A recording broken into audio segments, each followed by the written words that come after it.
what's up? Just wanted to make a quick video before I get too far ahead of myself and install everything that I want to make a video of. So where should we start? I got a bunch of shipments in. This is, I guess, 67% of it. So the rear diff 8.75 from ECGS with the Harrup E-locker. There's little wires right there. 529s, RCV Ultimate CV axles, and the front diff, which I just put in, which also I got the Harrup installed in that as well, and then 529s obviously. And then I'm getting ready to put this in. So this, like I talked about in my previous videos, is how I deleted the ADD. So this is the axle tube and shaft from a manual transmission FJ Cruiser. Those utilize more of like an all-wheel drive type system. It doesn't have an ADD, so as you can see, there's no little housing for the ADD because it doesn't have one. It's just straight through, no stub shaft, anything like that. I can put the write-up that I used. I can comment that to you. I can just put it in the description of this video if I remember. Super simple.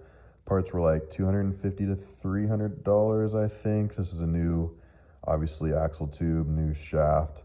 And then I pressed out the old bearing, put a new bearing on the shaft, and then that's a new seal. I have a little small 20-ton press that I used, and this is just going to slide in there like it would from factory, except I just don't have an ADD anymore. And for those that are new to my channel, I also did the FJ Cruiser transfer case swap and deleted the four-wheel drive knob. So now my four-wheel drive engagement and disengagement is fully manual. This is the lever and T-case I have an FJ Cruiser. It was pretty much bolt on, pretty easy. Yeah, I got tired of the actuators fucking up. It had been fucked up since I got the truck, always giving me the errors. So now when I put it into four-wheel drive, it just goes into four-wheel drive. It doesn't give me, hey, I think something's wrong, there's an error, I'm not gonna let you do that. So yeah, that's why I did that. I know we're going kind of fast here. I'm just kind of all over the place. I'm just trying to get everything in and installed. Got my wheelers, rear bump stops in, front brake pads. I think this is like a ceramic semi-metallic mix. Oh yeah, and I decided to do a rear disc conversion. I just got tired of dicking around with the drums, so I ordered that. That should be here within the next week. What else?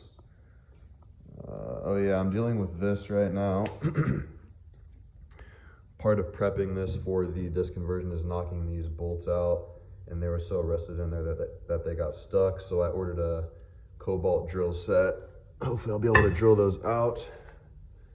And then I'm about to try and knock these ones out. Hopefully that goes better. So yeah, that's where we're at right now. I put my steel braided rear lines in last night. And you can see I already have my steel braided up front. I got that piece, so this piece that I accidentally stripped out when I was doing the Tundra steering rack install, I got the new piece and some new bolts and bolted that up. So the steering rack's good to go. It's bolted in place. I had to unbolt it actually to make room for the diff, front diff, and I'm gonna bolt it back down now that it's sitting where it needs to sit to clear the diff. So yeah, you might run into that if you get this Tundra rack. So yeah, that's where we're at right now. I'm just slowly putting stuff together as I can. And yeah, trying to think if there's anything else.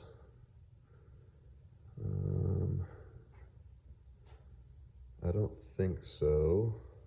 I don't know if I showed that, but that's the washer fluid reservoir relocation, or actually it's smaller, and I guess you can relocate it as well.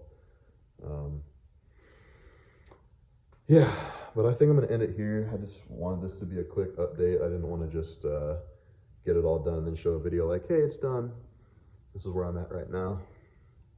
I'm going to bolt that up, and then I might put the RCVs in. I don't want to get too far ahead of myself and then have to pull stuff apart to put other stuff on, but I think I can get as far as putting those in. Maybe I need to put the knuckle back on first. I don't know. Either way, I still have to weld the gussets onto the spindle. So I'll probably make a video on that. Sterling's over here fucking around in the boxes. And I'm gonna call it here. Hope you guys are doing well. I'm excited to get this done, and I'll see you in the next one.